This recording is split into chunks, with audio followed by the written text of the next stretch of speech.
I died, traveled through the galaxies, and met someone unexpected. Imagine being in a car accident that throws you into a world where you see your own body from above, floating among the stars, and feeling an overwhelming sense of love and joy. Hi, I'm Maya Brown, and that's exactly what happened to me when I was 17. In a life or death moment, I found myself on a star, looking down at my own body and experiencing a profound, otherworldly peace. Join me as I share my incredible journey from the brink of death to a profound realization that changed my life forever. Hi, I'm Maya Brown. When I was 17, I was in a car accident with my two sisters and a friend who was driving a Maserati. I was in the front passenger seat and my sisters were in the back. We were coming home from a nightclub around 2 a.m. Another car was speeding and caused our driver to lose control, and we crashed into a big tree. After the crash, smoke started coming from the car. I noticed the driver was unconscious. I tried to call out to my sisters, but I couldn't hear any sound coming from my mouth. I was worried and tried to think of how to get us home before our parents found out. Eventually, I heard my sisters making noises. I knew I had to act fast because the car might catch fire. I managed to open the door, move the seat, and pull my sisters out one by one. Once we were outside, other drivers stopped to help. One person even gave up their taxi so we could get to the hospital quickly. I realized only one of my sisters, Pam, was with me in the cab. My youngest sister was still at the accident scene. Pam said she would get to the hospital by another taxi. The taxi driver took us to the hospital, and I kept insisting we needed to go back for Phoebe, my other sister. I didn't notice that I had a large cut above my right eyebrow. At the hospital, nurses rushed us into the emergency room. I didn't understand why they were so urgent because I didn't feel pain and thought Pam just had some bruises. A nurse asked for my name, but I couldn't say it. I asked for Pam and wanted to be with her, but she was in a different room. I also couldn't remember my boyfriend's name or number when asked.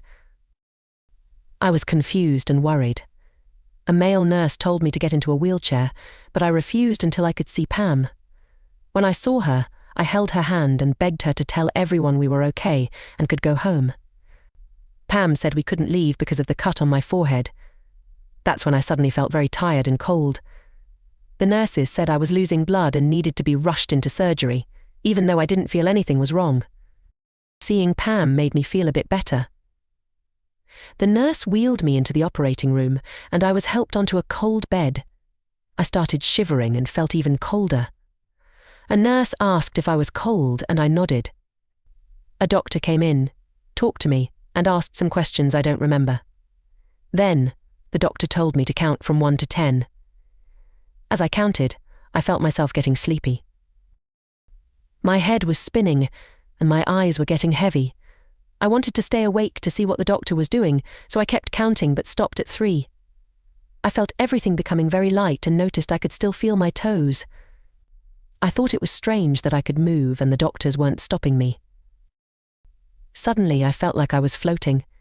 It was a light, weightless feeling, almost as if I was being gently lifted by the wind. I found myself sitting on a star in the theatre room, watching my own body on the bed with doctors and nurses working around it. I noticed my sister in another room, receiving help for her broken arm.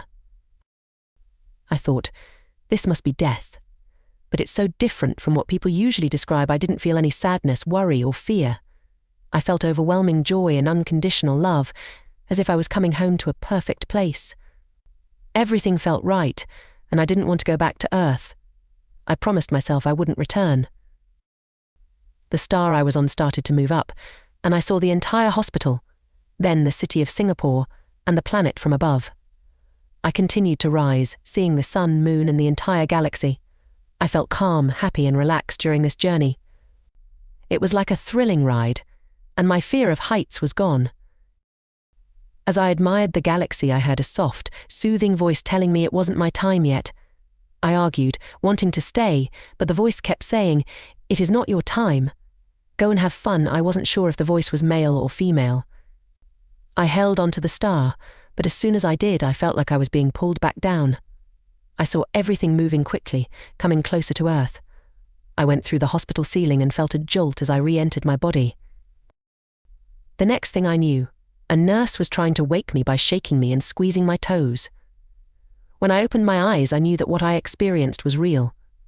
I had witnessed what many call unconditional love, and I've kept this story to myself because I'm not sure people would believe me. This experience has left me with a profound understanding of love and life. Although I initially struggled to share what happened, I now see it as a remarkable part of my journey. The sense of peace and joy I felt during that time remains with me, reminding me of the deep connection we all share with something greater than ourselves. I learned that even in moments of extreme difficulty, there can be a beautiful, unexplainable experience awaiting us. My hope is that by sharing my story, others may find comfort and inspiration in their own lives, knowing that love and peace are always within reach, even in the most challenging times.